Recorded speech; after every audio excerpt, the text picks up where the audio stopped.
Last month, it had reached a record low approval of just 32%. Megan? Wow. Well, those foreign policy numbers have likely been driven in part by recent events in Israel, our showdown with Russia. But tonight there is a new story breaking, and it concerns the rise of this horrifying terror group in Iraq, ISIS.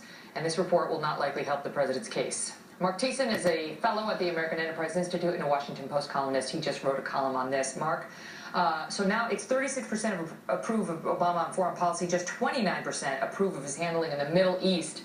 And you reported today on one thing that may be factoring in there. Tell us.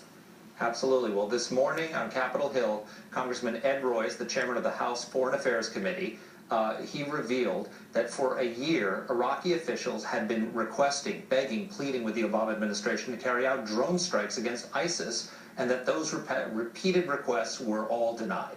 So what that means is the Obama administration, one, was not caught by surprise. They were warned about this a long time ago. And two, they had a chance to stop ISIS when they were in staging areas in the Iraqi desert before they went into cities and took over these cities that were liberated with American blood and declared an Islamic State. We could have stopped this before it happened. Not only do we have the authorization of the Iraqi government to go in and carry out drone strikes, but they were begging us to do it, and according to Congressman Royce, those requests were turned down. They were warning, according to Congressman Royce, they were warning the Iraqi officials were about this dangerous threat being posed by ISIS and where this was likely to go. This is August of 2013. It was January of 2014 that ISIS took control of Fallujah, and the president was asked about that by the New Yorker, and this is what he said. The analogy we use around here sometimes, and I think this is accurate, is if a JV team puts on Lakers uniforms, that doesn't make them Kobe Bryant.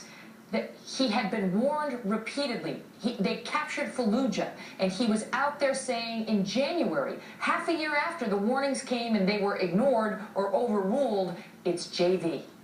This is a huge story, and what it does is it puts responsibility for what's happening in Iraq squarely on the president's shoulders. He had a chance to stop this. The Iraqi government gave us the green light to carry out. One of the biggest obstacles to drone strikes is, will the government allow us to do it or not, the post-government. The Iraqis were begging us to do it. We had a chance to go in, and this is a president who, recall, that the Obama administration leaked that he personally draws up kill lists for drone strikes. We're doing drone strikes in Pakistan, we're doing them in Yemen, we're doing them in East Africa. Why would we not do them in Iraq?